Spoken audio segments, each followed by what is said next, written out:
Hello everyone, आज हम लोग को पढ़ना है क्या एसएपी में P2P प्रोसेस। हालांकि P2P प्रोसेस ऑलरेडी मैंने एक बार बता रखा है, लेकिन फिर भी अगर सपोज करिए जब आप P2P प्रोसेस करते हो अगर कोई इशू आता है तो उस टाइम पे कैसे से रिजॉल्व करते हैं, ठीक है, वो यहाँ पे हम लोग देखने वाले हैं। तो P2P प्रोसेस हम लोग करेंगे, लेकिन इसके लिए मैंने देखो एक नोट्स बना के रखा हुआ है आपके लिए। इस नोट्स के थ्रू आप इजिली समझ सकते हो इसको, ठीक है ना। फॉन्ट छोटा है तो इसको बड़ा कर देता हूँ मैं।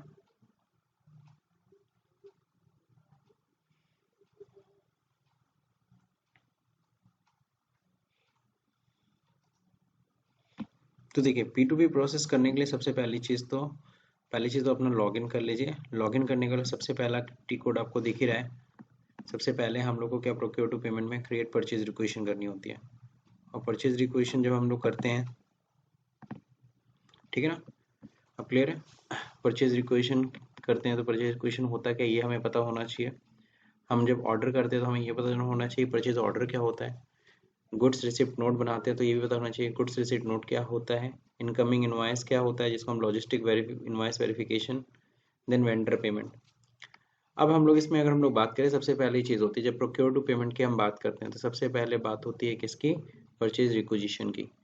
और परचेज रिक्विजिशन यानी रिक्वेस्ट तैयार करना कि हमें क्या क्या चीज़ें खरीदनी है और क्या क्या चीज़ें मंगानी है। इसको हम इंटरनल डॉक्यूमेंट कहते हैं। क्यों इंटरनल डॉक्यूमेंट कहते हैं कि किसी भी ऑर्गेनाइजेशन में कोई भी डिपार्टमेंट अगर कोई भी चीज़, कोई भी मटेरियल या कोई भी इक्विपमेंट अगर डिमांड कर रहे हैं तो उसके लिए उसको रिक्वेस्ट डालनी पड़ती है ना। और रिक्वेस्ट किसको डालनी होती है, जो भी कंसर्न डिपार्टमेंट होता है। जैसे लाइक मान लीजिए स्टॉक डिपार्टमेंट है, all the materials are supplied from the stock department, तो मैक्सिमम स्टॉक डिपार्टमेंट ही होता है। तो स्टॉक डिपार्टमेंट को हम रिक्वेस्ट डालते हैं कि हमें हमारे जो भी रिक्वायर्ड मटेरियल चाहिए। तो चूंकि हम आपस इंटर डिपार्टमेंटल ये ऑर्डर होता है, ये एक तरीके से रिक्वेस्ट तैयार होता है, इसीलिए हम लोग इसको बोलते हैं इंटरनल डॉक्यूमेंट। ओके, सो परचेज रिक्वेजिशन का जो टी कोड होता है वो ME51N होता है। चेंज परचेज रिक्वेशन के लिए ME52N होगा। डिस्प्ले के लिए 53N। सबको पता है 1 2 3 का ये कंसेप्ट चलता है। 1 is for create, 2 for change, 3 for display. तो चलिए सबसे पहले तो हम लोग क्या करते हैं, परचेज रिक्वेशन क्रिएट कर लेते हैं। तो परचेज रिक्वेशन क्रिएट करने के लिए सबसे पहले तो हम लोग क्या यहाँ पे पहला टी कोड यूज करना है ME51N, ठीक है। तो जब ME51N करते तो यहाँ पे सबसे पहली चीज़ तो हमसे यही चीज़ पूछ रहा है क्या, ये पहली चीज़ तो आप क्या आइटम, क्या मटेरियल आप परचेज करना चाहते हैं। तो हमें मटेरियल पे यहाँ बताना होगा T-ST, ये हमारा मटेरियल है, ठीक है। तो आपको अपने मटेरियल का आपका कोड होना चाहिए, कोड होता है और उस कोड के बारे में आपको नॉलेज होना चाहिए। या तो आप F4 लिस्ट से आप उसे ओपन करिए यहाँ से, और यहाँ पे फिर अपनी जो भी अपना रिक्वायर्ड मटेरियल है उसको यहाँ से सिलेक्ट कर सकते हैं, ठीक। तो यहाँ पे मैंने देखो टिक किया, मटेरियल डिस्क्रिप्शन में कुछ नहीं लिखा, और तो इतने सारे मटेरियल्स आ रहे हैं, ठीक है ना। अब इसमें से क्या मटेरियल है आपका ये आपको देखना पड़ेगा, ठीक है। तो फिलहाल तो हमें पता है हमारा जो मटेरियल है वो T-ST है, तो मैंने अपना डाल दिया। देन क्वांटिटी कितनी चाहिए, मेरे को 10 चाहिए। डिलीवरी डेट हमें कुछ नहीं डिफाइन करना है। प्लांट किस प्लांट के लिए चाहिए, तो 1000 प्लांट। तो दीज 3 डिटेल्स आर मैंडेटरी या बेसिक चीज़, इतनी तो आपको डालनी पड़ेगी, बाकी चीज़ें पिक कर लेता है, ठीक है। जैसे हम इंटर करते हैं तो आप देखोगे बाकी देखिए डिटेल्स आ गई। और मेटल शीट है ये, इसका नाम जो है ना T-ST का मेटल शीट है।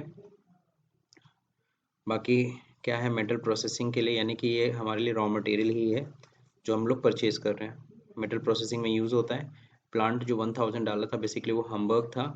स्टोरेज लोकेशन मटेरियलाइज, जो भी है मटेरियलाइजर है जो भी है आप देख लीजिएगा। नेक्स्ट परचेज ग्रुप की बात करते हैं, परचेज ग्रुप में है क्या। तो परचेज ग्रुप 101 कह रहा है, तो 101 जब परचेज ग्रुप कह रहा है तो देख लीजिए 101 में है क्या। 101 में कैरी लोकल है, ठीक है। ये हमारा परचेज ऑर्गेनाइजेशन है। बेसिकली हमारी कंपनी जो है वो जर्मनी की है।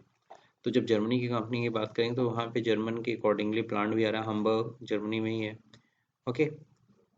देन ये तो आपकी डिटेल्स आ गई। अब इसमें कुछ करना नहीं होता, इसको सेव करना होता है। लेकिन सेव करने से पहले आप यहाँ पे मटेरियल डिस्क्रिप्शन चेक कर लीजिए। मटेरियल डिस्क्रिप्शन क्या है कि TST है material group. Then quantity dates, कितनी क्वांटिटी ऑर्डर कर रहे हैं हम लोग, क्वांटिटी 10 है ना। अभी ऑर्डर नहीं किया है, क्यों ऑर्डर नहीं किया, अभी ऑर्डर तो आगे होगा, अभी तो रिक्वेस्ट तैयार कर रहे हैं हम लोग। ओपन क्वांटिटी है 10, है ना। डिलीवरी डेट अगर हम ऑर्डर करते हैं तो अप्रॉक्स इतना समय लग जाएगा। आज 10 तारीख है, 12 दिन लग जाएंगे डिलीवरी होने में। रिक्वेस्ट डेट 10 तारीख है, रिलीज डेट 11 तारीख बोल रहा है। देन वैल्यूएशन बता रहा है ये करीबन इतने का स्टॉक पड़ेगा approx. Then source of supply कहीं कुछ नहीं है, कहाँ से सप्लाई मिलेगी अभी कुछ क्लियर है नहीं। अगर हमारा कोई वेंडर फिक्स्ड होता है कि हम ये मटेरियल इसी वेंडर से लेते हैं तो यहाँ पे फिक्स कर सकते हैं। जैसे आप लोग के अगर आप लोग को भी सपोज करो घर का कोई सामान खरीदना होता तो कोई दुकान फिक्स होती कि नहीं इधर ही से खरीदना है, तो उस केस में हम लोग यहाँ पे वेंडर सेलेक्ट कर लेते हैं और यहाँ पे वेंडर को फिक्स कर लेते हैं। बट ऐसा कुछ नहीं है, आगे बढ़ते हैं। देन यहाँ पे वर्जन एक्सप्लेन किया है, स्टेटस है, देन क्या है स्टेटस, देन आ गया कॉन्टैक्ट पर्सन, अगर कोई कॉन्टैक्ट पर्सन है। अब यहाँ देखिए रिक्वेजिशनर का नाम पूछ रहा है तो मैंने यहाँ पे लिख दिया रिक्वेजिशनर नेम इज रजत, कि रजत रिक्वेजिशन डाल रहे हैं। ओके, बाकी ये सब परचेज ग्रुप पूछ रहा है, ये तो आपको पता ही है। देन टेक्स्ट, अगर आपको मेंशन करना है तो यहाँ पे लिख सकते हैं आइटम के बारे में, या आइटम नोट कुछ देना चाहते हैं, डिलीवरी टेक्स्ट कुछ लिखना चाहते हैं, बट हमें ऐसा कुछ नहीं करना। ठीक है, तो हमें ऐसा कुछ नहीं करना, तो इसलिए आगे बढ़ते हैं हम लोग। नेक्स्ट डिलीवरी एड्रेस कुछ नहीं है। ठीक है, अब हम लोग क्या करेंगे, डिलीवरी एड्रेस में अगर कुछ लिखना है तो यहाँ पे आप लिख सकते हैं कंपनी है, किसको करना है। फिलहाल हम लोग यहाँ पे कुछ नहीं लिखते हैं, हम लोग सीधे इसको क्या कर रहे हैं, सेव, कंट्रोल एस आप प्रेस कर दीजिए for posting. Okay, now purchase requisition number is generated created, यहाँ पे देखिए आ गया। इस नंबर को हम लोग क्या करेंगे, सेव करेंगे फॉर द फ्यूचर रेफरेंस। इसको नोट जरूर कर लीजिएगा, तो मैं यहीं पे बगल में यहीं पे नोट कर लेता हूँ परचेज रिक्वेशन नंबर। ओके, ना अब क्या करना है, रिक्वेस्ट तैयार हो गया सपोज करिए। अब रिक्वेस्ट तैयार करने के बाद देखिए होता क्या है, क्रिएट परचेज ऑर्डर, लेकिन इसके लिए ये लाइन जरूर पढ़िए। आफ्टर रिक्वेस्ट रिक्वेजिशन, जब रिक्वेशन हो जाता है वी इनवाइट कोटेशन, यानी कंपनी क्या करती है, कोटेशन इनवाइट करती है कि चलो इतना सामान खरीदना है। अवेलेबिलिटी पहले चेक कर लेगी, जितना रिक्वेस्ट आया है कुछ हमारे पास अवेलेबल है तो ठीक है, अगर नहीं अवेलेबल है तो इंटायर अमाउंट मंगाना है, इंटायर क्वांटिटी मंगानी होगी। लेकिन मान लो 20 क्वांटिटी की डिमांड की गई है, ऑलरेडी हमारे पास स्टॉक में 5 क्वांटिटी रखी हुई है, तो ठीक है 15 क्वांटिटी और मंगाएंगे। और उसके लिए क्या करेंगे, हम कोटेशन इनवाइट करेंगे फ्रॉम डिफरेंट वेंडर, अलग अलग वेंडर से जो भी वो गुड सप्लाई करते हैं। And then we select the best quotation, उसमें से बेस्ट कोटेशन हमको सेलेक्ट करना होगा वाया कंपनी सिलेक्शन प्रोसेस। तो हम लोग का सिलेक्शन प्रोसेस होता है, हर कंपनी का अपना कोटेशन कैसे सिलेक्ट करना है, हमें प्राइस देखना है, क्वालिटी देखना है, क्या देखना है, वो सिलेक्शन प्रोसेस डिफाइन करता है, वो मैनेजमेंट को पता होता है। Then after selecting we place an order to the vendor, then हम ऑर्डर करते हैं किसको, वेंडर को। अब जब ऑर्डर कर रहे हैं तो आपको पता है ऑर्डर करने के लिए एंट्री होती है, क्रिएट करने के लिए ME21N होता है, अगर गड़बड़ी हो गई तो चेंज करने के लिए ME22N होता है, और देखने के लिए ME23N होता है। तो चलिए ME21N में यहाँ पे पहले इसको क्लोज कर देते हैं।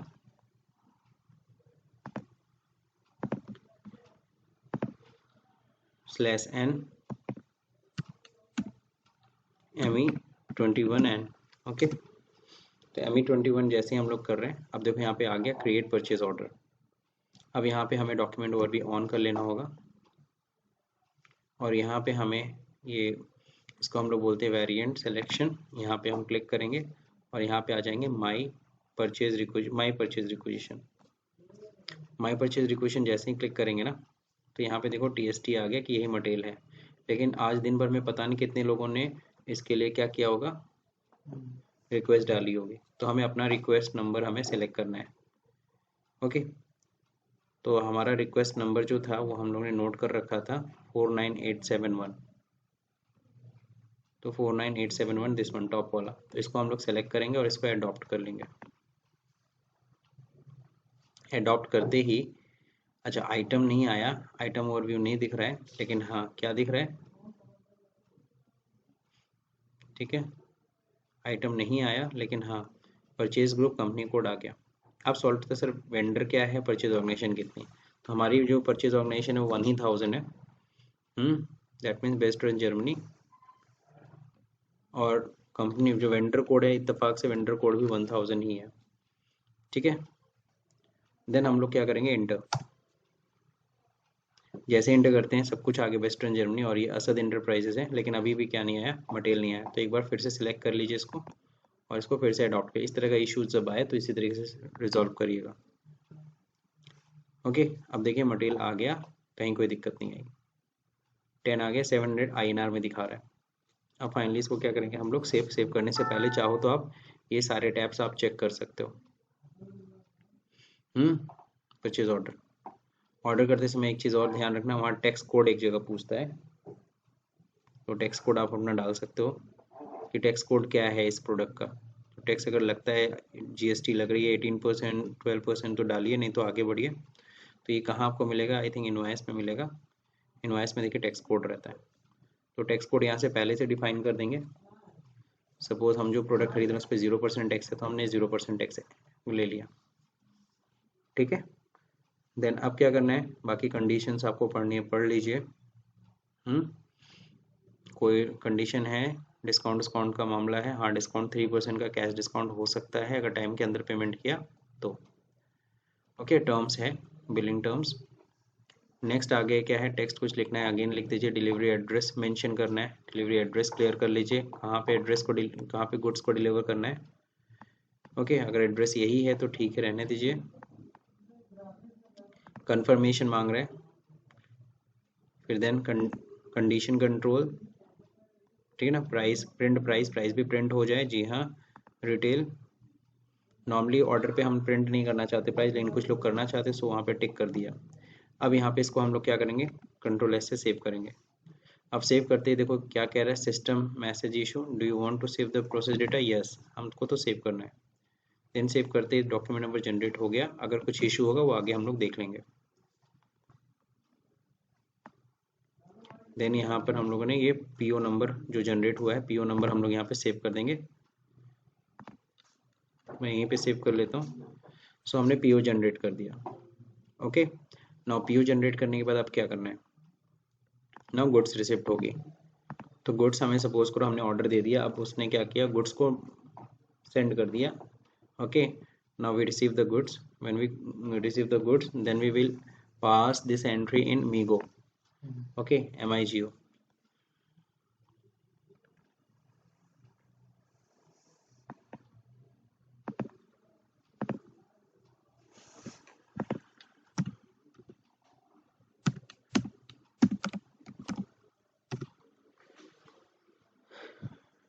Okay, in MIGO there is most important is purchase order. तो परचेज ऑर्डर नंबर आपको पता होना चाहिए। सो हम लोगों ने इसे नोट कर रखा है, ये हमारा ऑर्डर नंबर है 24797। इसको यहाँ से कॉपी करते हैं और यहाँ पर हम लोग क्या करेंगे, परचेज ऑर्डर के सामने हम लोग इसको पेस्ट कर देंगे, ठीक है। अब ये परचेज ऑर्डर पे एंटर करने, इसके बाद एंटर करना है आपको, ठीक है। यहाँ गुड्स रिसिप्ट दे रखा है पहले से ही, प्लांट। अब देखिए प्लांट नंबर, प्लांट हमें डालना है कि नहीं डालना है, क्या नंबर है प्लांट का, प्लांट अगर 1000 है तो आप 1000 डाल दीजिए, नहीं भी डालते तब भी अपने आप आ जाता है। फिलहाल एंटर करिए, एंटर करते ही डिटेल्स देखो आ गए। गुड्स रिसीव हो रही है तो गुड्स रिसीव की डिटेल आपको देनी पड़ेगी नीचे। अब नीचे देखिए यहाँ पे बहुत इंपॉर्टेंट यहाँ दिखा रहा है कि आइटम ओके है कि गड़बड़ है, कुछ आइटम में जब गुड्स रिसीव करते हैं अगर कोई आइटम में कोई प्रॉब्लम होती है तो हम उसमें मेंशन कर देंगे कि किस तरह का आइटम है। देन क्वांटिटी में आके हमें बताना है कि कितना क्वांटिटी डिलीवर हुआ है। ऑर्डर तो हमने 10 का किया था, डिलीवरी कितनी की हुई है, पूरे 10 की हुई है। अगर कम की हुई होती तो हम कम क्वांटिटी लिखते हैं। 10 पे लिख के एंटर। देन आइटम हमने चेक कर लिया, item is okay. Scroll down करके नीचे यहाँ पे आइटम ओके कर लीजिएगा। अब दोबारा मैं यहाँ पे कर्सर रख के एंटर मारता हूँ, इससे क्या होगा, यहाँ पे टिक बॉक्स आ जाएगा, टिक आ गया, मीन्स आइटम इज ओके। तो बाकी और डिटेल्स अगर आपको चेक करनी है, वेयर जा सकते हैं, यहाँ पे देख सकते हैं स्टोरेज लोकेशन कहाँ पे, गुड्स रिसीव्ड, अनलोडिंग पॉइंट अगर मेंशन करना है तो मेंशन।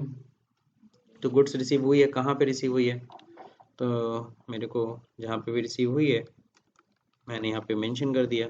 ओके, टेक्स्ट अगर कुछ लिखना है लिख दीजिए, वैसे कोई ज़रूरत नहीं है, रिक्वायर्ड नहीं है। Then next, partner, purchase order, account assignment. Okay, wait क्या है, वेट का कुछ मेंशन नहीं है, कितना वेट का है ये प्रोडक्ट, उसके बारे में कुछ मेंशन नहीं है, तो इट्स ओके, ये ऑटोमेटिक जनरेट होगा। ठीक, रिक्विजिशनर देखिए कौन थे, रिक्विजिशनर यहाँ पे आ रहे हैं। रिक्विजिशनर में हमने रजत लिखा था, रजत इज रिक्विजिशनर, उन्होंने रिक्वेस्ट डाली थी इस चीज़ की। बाकी इनको टर्म है सबको पता है, इंटरनेशनल कॉमर्शियल टर्म्स इसको बोलते हैं, इसके बारे में हम लोग आगे डिस्कस करेंगे, फिलहाल नहीं। ओके, सो अब इसको क्या करना है, हमको फाइनली फाइल को सेव कर लेना है, कंट्रोल एस। ओके, सो ये हमारा मटेरियल डॉक्यूमेंट नंबर जनरेट हो गया।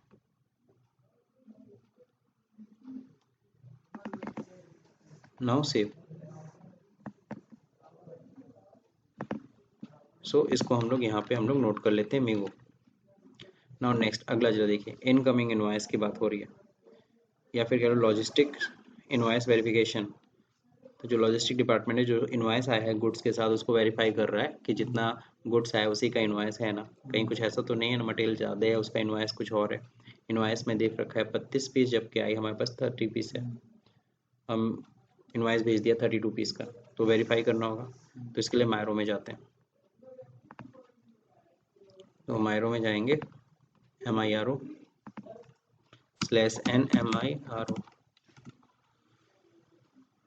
इनवॉइस पास करते समय ध्यान देना होगा, इनवॉइस हम पास करने जा रहे हैं, या क्रेडिट मेमो होता है, subsequent debit note, provisional invoice, but हम लोग इनवॉइस पास कर रहे हैं ना। इनवॉइस डेट क्या है, इनवॉइस डेट हम करेंट डेट की डाल रहे हैं, आज ही की इनवॉइस डेट है 02/2021। ओके, रेफरेंस, ठीक है। तो रेफरेंस मतलब क्या होता है, रेफरेंस अगर आप मेंशन करना चाहते हैं इनवॉइस की, तो आप मेंशन कर सकते हैं। तो मेंशन मैंने कर दिया है, इनवॉइस का मैं लिख देता हूँ, जस्ट लाइक किसने मेंशन किया है, ये क्या है, रजत जी ने, है ना। रेफरेंस रजत जी का डाल देता हूँ, है ना, इनवॉइस में। बाकी आप कुछ नंबर भी डाल सकते हैं, मोबाइल नंबर भी डाल सकते हो, आपके ऊपर है। अमाउंट नहीं फिट करता हूँ मैं, tax amount. Okay, tax amount पहले मैं सेलेक्ट कर लेता हूँ, H4 ये 0 है, 0% है, ठीक है। नाउ टेक्स्ट में कुछ लिखना है, लिख देंगे बीइंग परचेज इनवॉइस रिकॉर्डेड, है ना। तो हम लोग क्या करते हैं, जो परचेज इनवॉइस बिल आया हम उसको रिकॉर्ड कर रहे हैं, ठीक है। नेक्स्ट, अब यहाँ पे देखिए टैक्स कोड कैलकुलेट कर लेते हैं, क्योंकि हमने ये टैक्स कोड लगा रखा था। देन क्या करना है, यहाँ पे ऑर्डर नंबर हमें प्लेस करना है। यहाँ देखो मैंने अमाउंट में 0 डाला, मुझे नहीं पता है इनवॉइस कितने का है। सो इनवॉइस जब देखूंगा तब ना पता चलेगा। अब यहाँ पे क्या होगा, ऑर्डर नंबर। तो यहाँ पे ऑर्डर नंबर अगेन हम लोग को ध्यान रखना है, ऑर्डर नंबर यही था, copy and here you have to paste, enter. Okay, enter करते ही देखिए यहाँ पे डिटेल्स आ गई, 7000 अमाउंट आ रहा है, and this is in INR। इस चीज़ का ख्याल रखिएगा, INR में मेंशन कर रहा है। अब यहाँ पे देखिए बुकिंग ओके करना होगा आपको, ठीक, बुकिंग ओके कर लीजिए। बाकी डिटेल्स चेक कर लीजिए, पेमेंट टर्म्स लगा हुआ है 14 days, within 14 days if we are paying then 3% discount will receive. Okay, 30 days then 2%, then 45 days के बाद तो नेट अमाउंट पेमेंट करना होगा, ठीक है ना। बेस लाइन डेट दे रखा है, बाकी आप यहाँ पे भी टर्म्स में देख सकते हैं, पेमेंट में पेमेंट में देखिए दे रखा है D1 27 थर्ड तक हमें पेमेंट कर देना है, क्लियर। ये सारा बाकी डिस्काउंट का दे रखा है पेमेंट टर्म्स, आप यहाँ से आओ तो पेमेंट टर्म्स हटा सकते हो। नेक्स्ट डिटेल्स है, टेक्स्ट है, टैक्स है, सॉरी टैक्स कौन सा लग रहा है सबको पता है, 0% है। नेक्स्ट है आगे, नोट कुछ नहीं, बायर यही है।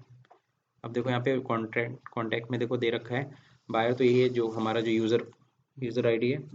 देन यहाँ रिक्वेजिशनर में देखो यहाँ पे रजत मेंशन कर रहा है अभी तक, है ना। सो सब प्रॉपर जा रहा है, कहीं कोई दिक्कत नहीं। कुछ नोट्स लिखना है तो अपना नोट्स लिख सकते हो इसको लेकर के, लेकिन अभी मैं सेव करूँगा, सेव होगा नहीं बिकॉज मैंने अमाउंट डाला ही नहीं है। तो अमाउंट 7000 नीचे दिख गया है, और ऊपर भी अगर आप देखोगे ना बैलेंस में, यहाँ डिफरेंस, अच्छा नहीं बैलेंस में दिखा रहा 8330। ये कैसे आ गया सर, और टैक्स अमाउंट उठाने लगा, 0% है फिर भी टैक्स अमाउंट उठा रहा है, ठीक है। चलो कोई नहीं, मैं डाल देता हूँ 8330। Now inter, difference removed, difference यहाँ पे क्या होना चाहिए, रिमूव हो जाना चाहिए। इंटर कर दीजिए एक बार, ठीक है। नो अब देखिए यहाँ पे ग्रीन सिग्नल कन्वर्ट हो गया 0। Now control S. हाँ, एंट्री करने से पहले आप चाहो तो सिमुलेट कर सकते थे, ये हमारा डॉक्यूमेंट नंबर जनरेट हो गया।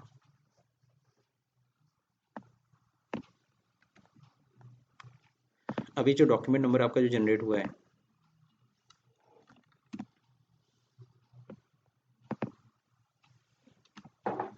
ये जो डॉक्यूमेंट नंबर आपका जनरेट हो गया, ये डॉक्यूमेंट नंबर ध्यान रखिएगा, ये लेकिन बिल नंबर नहीं है, ठीक है ना। जब हम पेमेंट करेंगे तो इस नंबर से पेमेंट वेमेंट नहीं होगा, तो हमें देखना पड़ेगा हमारा, ये तो हमारा जनरेट हुआ है ना, सामने वाला का बिल नंबर क्या था, तो ये देखना पड़ेगा। तो इसके लिए हम लोग को जाना पड़ेगा कहाँ पे, हमें रिपोर्ट्स देखने पड़ेंगे, तो रिपोर्ट्स के जरिए हम लोग को क्लियर होगा कि कौन सा डॉक्यूमेंट नंबर जनरेट हुआ जिसका हमें पेमेंट करना है। तो इसके लिए देखिए FBL1N है और FKZ10। FBL1N में हम लोग क्या कर सकते हैं, वेंडर लाइन आइटम देख सकते हैं, और वेंडर बैलेंस डिस्प्ले करना है तो FK10N कर सकते हैं। तो हम लोग क्या करते हैं, /n FBL1N करते हैं, वेंडर लाइन आइटम डिस्प्ले, ज़्यादा अच्छी रिपोर्ट होती है। वेंडर अकाउंट 1000 पड़ा ही हुआ है, कंपनी कोड भी 1000 है, ओपन आइटम सारे देखने हमें 10। ओके, सो अब देखिए यहाँ पे आ गया, यहाँ डॉक्यूमेंट नंबर वो ढूंढना आपके लिए मुश्किल है। हम लोग सबसे पहले डॉक्यूमेंट डेट पे जाएंगे, और डेट को हम लोग क्या करेंगे, हम लोग डिसेंडिंग ऑर्डर कर देंगे, यानी आज की डेट से। तो आज की डेट देखिए 10 फरवरी है, 10 फरवरी का दिखा रहा है, ठीक है। अब देख रहे यहाँ पे रजत मैंने रेफरेंस डाल दिया था इसीलिए, और इसे देखो तुरंत पिक में आ गया कि कौन सा है, और इसका डॉक्यूमेंट नंबर है 10242। इजीली आपने फाइंड आउट कर लिया बिकॉज आपने रेफरेंस डाल दिया था। यहाँ पे अमाउंट कुछ और दिखा रहा है, बेसिकली क्या है, मैं आपको एक चीज़ बता दे रहा हूँ।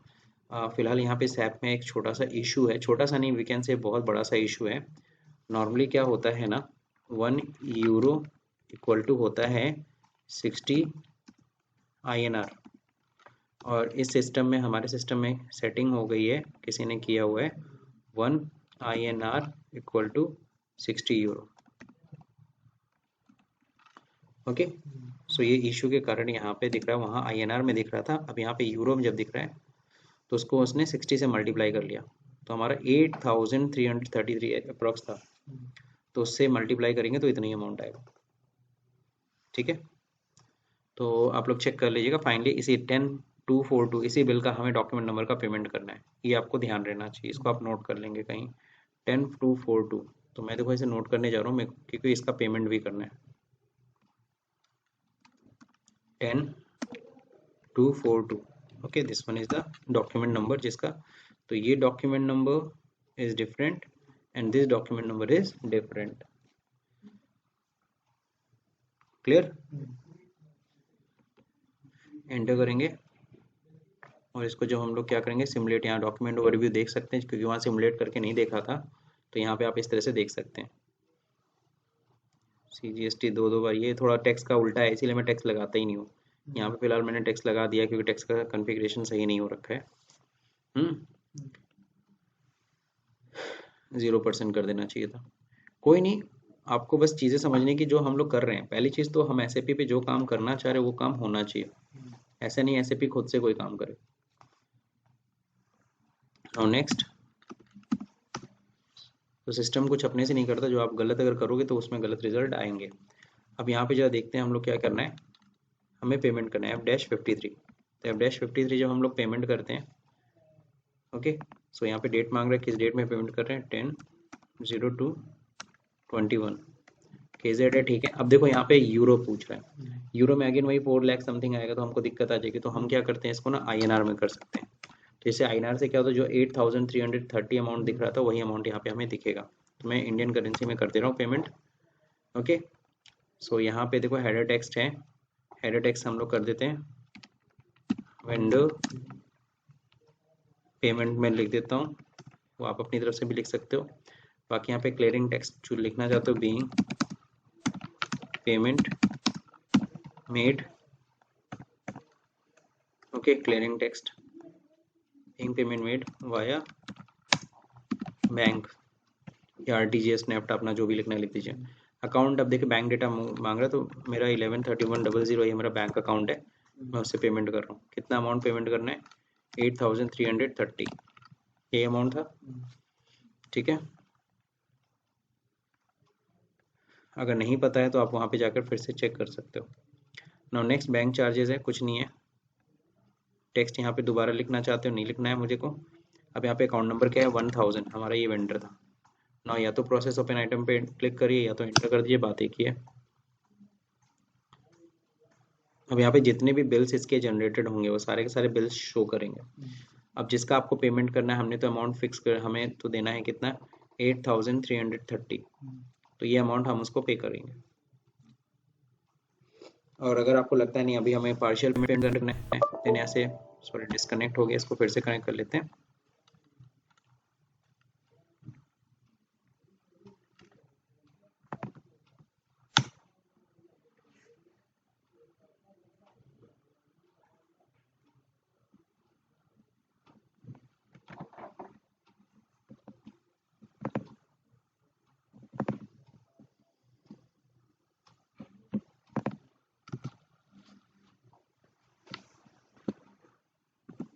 ओके, सो लॉगिन मैंने दोबारा कर लिया। अब यहाँ पे आते हैं सीधे, अब dash 53, okay, outgoing payment again repeat कर लेते हैं। Okay, company code 1000, period second, INR,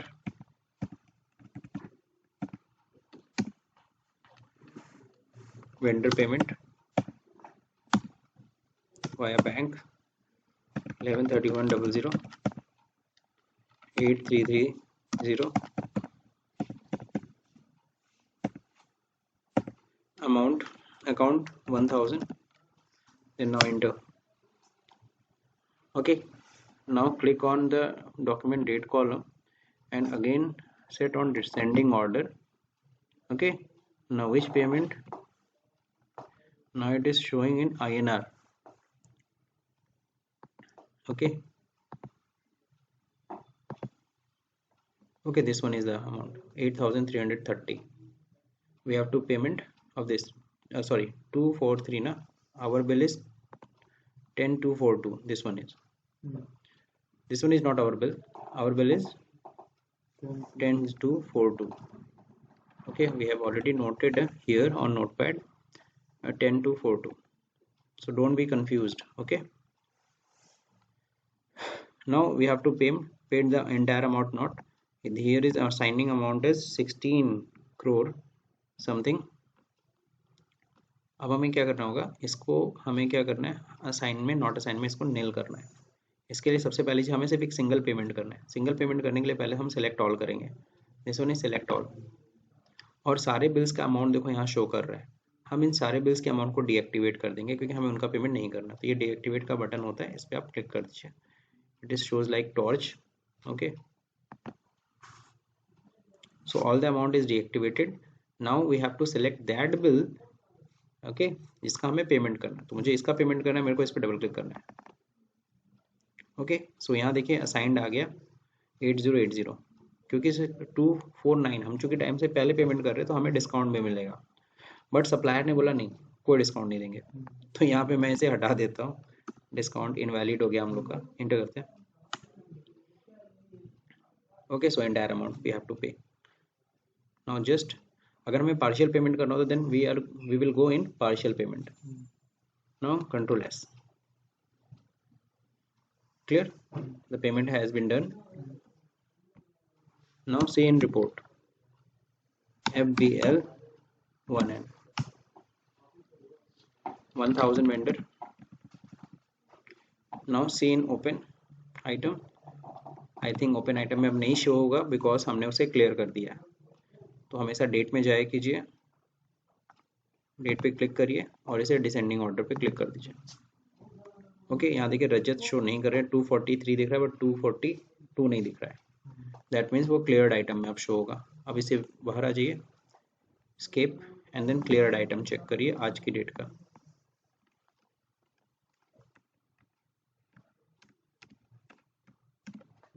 सिर्फ आज की डेट के मैं बिल्स चेक करूंगा।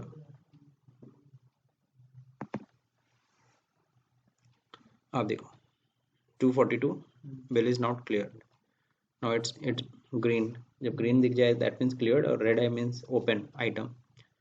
सो इसका पेमेंट हो गया है। RE is the invoice, okay, KZ is the payment और total amount is this one. So I think P2P process has been completed. If there is some error, then you have to resolve it yourself. Okay, either more technical problem, then you have to contact with the consultant or someone else who is senior. Okay, so मेरे ख्याल से यहाँ तक समझ में आ गया. तो अगर ये वीडियो आपको हेल्पफुल लगी हो तो इसे लाइक करिए, शेयर करिए, सब्सक्राइब बटन दबाना भूल जाइए. Thank you for watching this video.